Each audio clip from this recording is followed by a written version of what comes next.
Welcome, everyone. I'm Sue Barber, author, former IT director for a Fortune 500 company, turned executive coach, and this is the Visibility Factor podcast, where we explore how to raise your visibility and play bigger at work and in life. We'll explore key topics and welcome guests that help you shift your thinking about yourself so you can see new possibilities for your leadership. I'm on a mission to create a visibility movement for leaders to show their value and be seen for their true talent. Are you ready to take the next step towards a higher level of visibility for yourself? Let's go.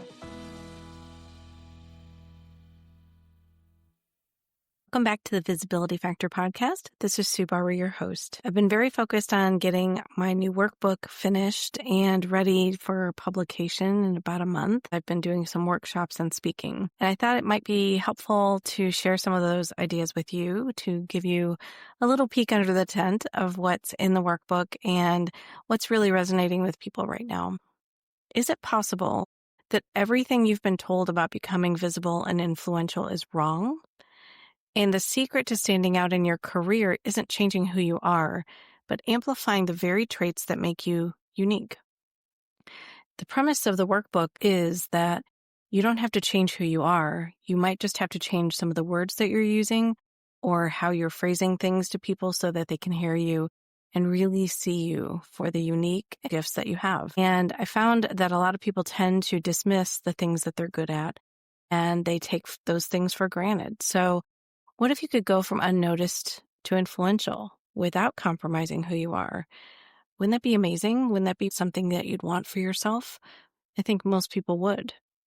Because corporate leaders who are quieter or under the radar often feel overlooked, underappreciated, and they're hesitant to step into their leadership potential.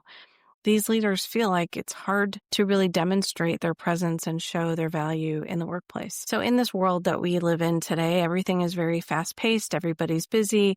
They all have a ton of meetings. But quiet leaders have an opportunity to drive some change if they know how to navigate their own visibility and leverage their influence.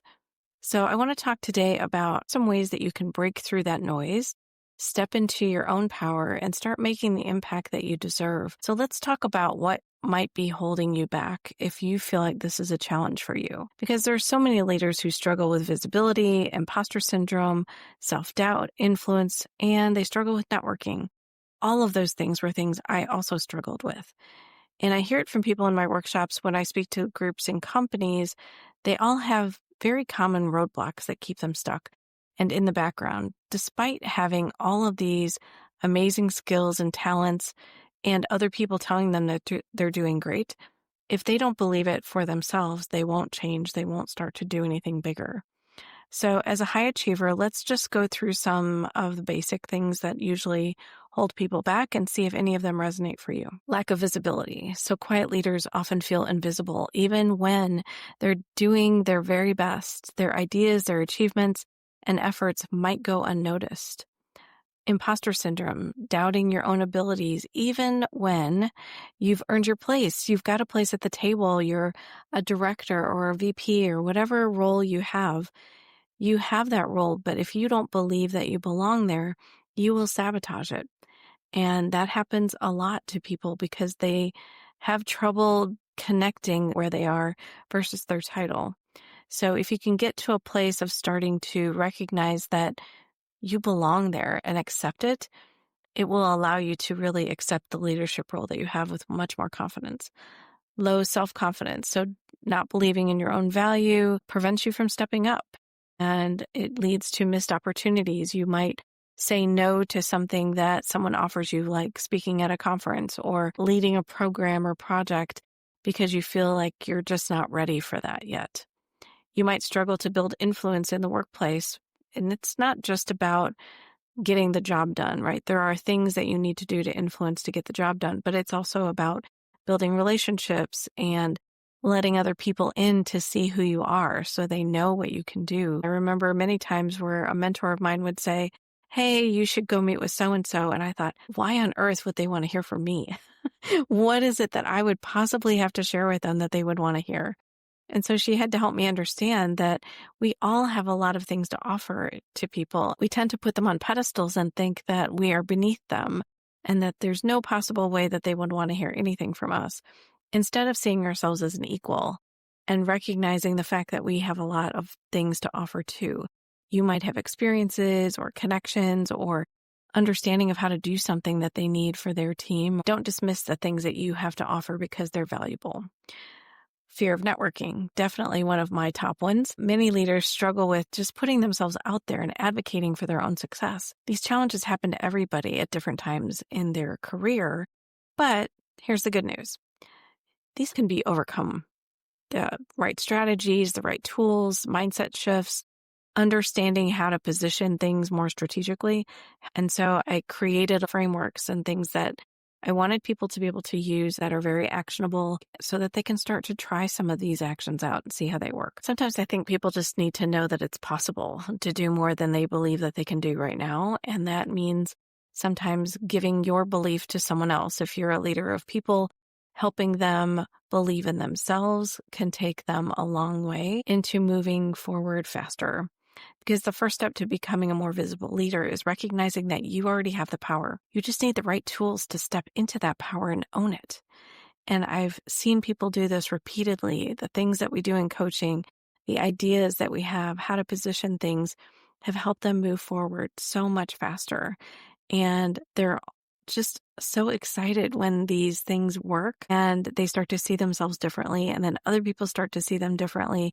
I want as many people as possible to be able to start to do this in a way that feels comfortable to them. So I'm going to add in a few quotes here because I think these quotes really resonated for me when I looked at some of these strategies. So building self-confidence. One of the first things you need to do is shift the belief that you're not good enough. And that is just going into comparison mode, looking at other people, thinking that they're smarter, that they have more to offer, instead of saying, what is it that I have to offer? What is it that makes me unique and valuable? John C. Maxwell said, a leader is one who knows the way, goes the way, and shows the way. Confidence starts with owning your own knowledge and embracing your expertise.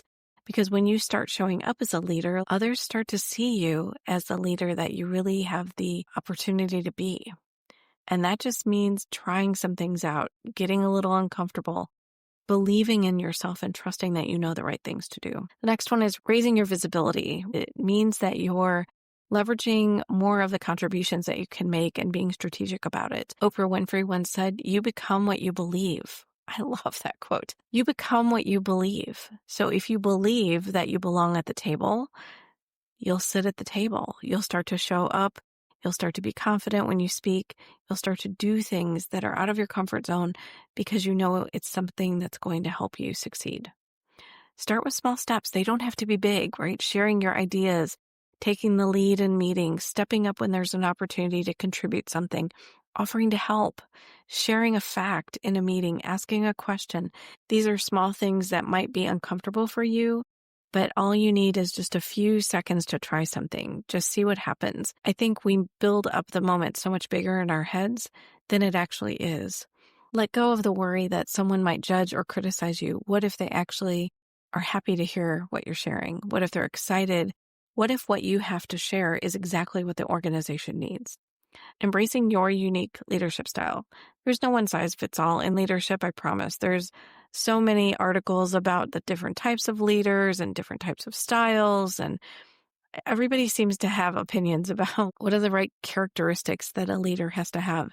And it changes over time with your experience. All of those things can shift.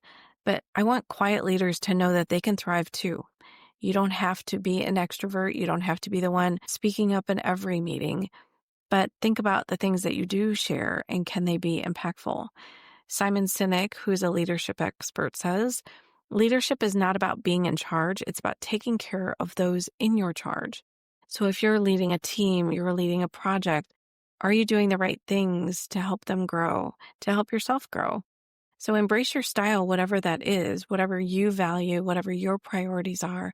Understanding who you are as a leader and who you want to be allows you to be unique, allows you to just be yourself and be authentic and connect with the right people. Overcoming imposter syndrome, over 70% of people walk around with imposter syndrome in the US every day. So imagine 10 people in a meeting, 7 out of 10 are having some sort of imposter syndrome happening for them. Whether that is doubts, a fear of saying something, it often shows up in feeling like you're just not worthy. You don't belong in the room. You don't belong at the table. And there's a expert, Dr. Valerie Young says, the more successful you are, the more likely you are to suffer from imposter syndrome, because we are trying to step out of our comfort zone. And there are parts of us that are uncomfortable with that. Remember where I said, if you don't align yourself with where you are and accept that you're doing great things and see yourself for the amazing leader that you are, you might sabotage that. And you might try to do something to get back to your comfort zone, wherever that is. Instead, let's reframe your thinking. Recognize that you belong at the table and that your achievements have gotten you there. You've earned your way there. You don't have to prove it anymore. Accept that you're there and that you're going to do great things. Developing influence is a way for you to build trust with other people, gain credibility through your actions, let them see who you are and the things that you have to offer. A quote from Marshall Goldsmith, a leadership coach, says, "What got you here won't get you there."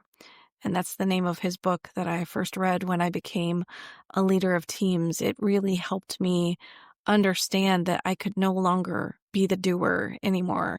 I had to get things done through others, which is, of course, very logical and common sense, right? You're leading people. But sometimes you have this disconnect of what I did all those years to make me successful was being a doer. And you have to let go of being a doer and then trust other people to do it instead. And that can be challenging. It's a big shift and transition when you go from an individual contributor who is really successful into being a manager and a leader of people, and you have to get things done through them instead. You have to trust people to do the work, and you might find that they do it differently than you. As long as they get to the same outcome, though, isn't that the important part? So here's some things to think about. Recognize your worth. Write down 3 things you've accomplished that you're proud of. Those might be things that you've done in the last week or the last month or the last 6 months.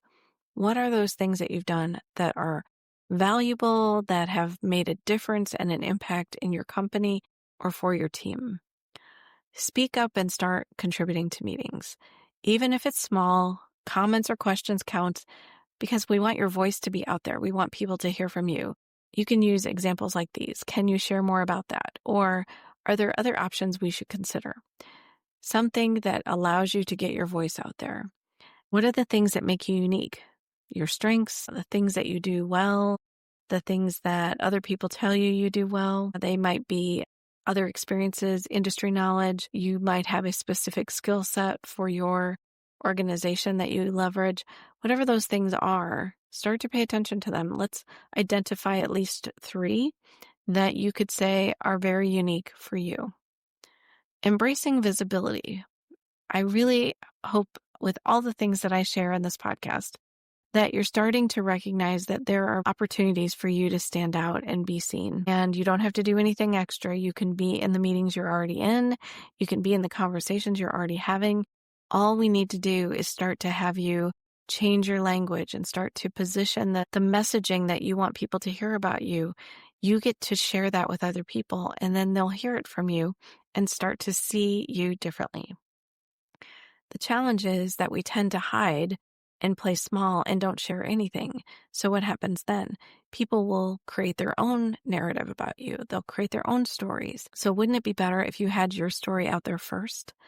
If you want to get more visibility, try to volunteer for something that you haven't done before. Ask for feedback. Find out how people perceive you. Share your ideas in meetings. Just be bold and try something new that you haven't done before. Make sure you're addressing imposter syndrome wherever you can. So focus on what you've done successfully. Focus on yourself and not what other people are doing. Accept that you belong in whatever role you're in and that you're going to do great things. If you can accept that, it's a huge first step. And I know whatever limiting beliefs might be telling you that you don't belong there, you need to change those into something more positive. Use my example. I'm not smart enough to sit at the executive table because I don't have IT degrees. But I have a lot of business knowledge that I come to the table with. So changing that to say, I add a lot of value to the IT organization because of my business knowledge that I can share with others.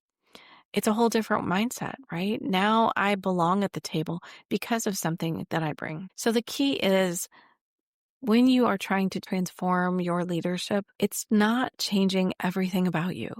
It's changing some of the words that you say. It's amplifying the best parts of who you are already. So don't be afraid to do that because I want you to be yourself. I want you to own and accept wherever you are. And I want you to step into these opportunities that might be there and be waiting for you.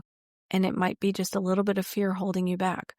So it's time to take action, raise your visibility, and let's unlock that potential that you have that I know is inside of you. You might just surprise yourself when you start taking some of these actions and doing more than you thought you could and getting a little uncomfortable and knowing that it's okay. Because when you're uncomfortable, that's how you grow and develop. I hope this is giving you some ideas. Be brave, be bold, try something new, and see what happens. See how you feel, because the important part of this is also about how you feel about yourself. Accept the fact that you are an amazing leader and you can do great things. Thanks so much for joining today on the Visibility Factor podcast, and we'll catch you on the next one.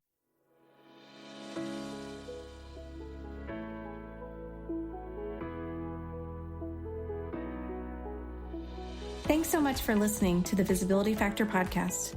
Remember that visibility starts with small steps that are intentional and consistent each day.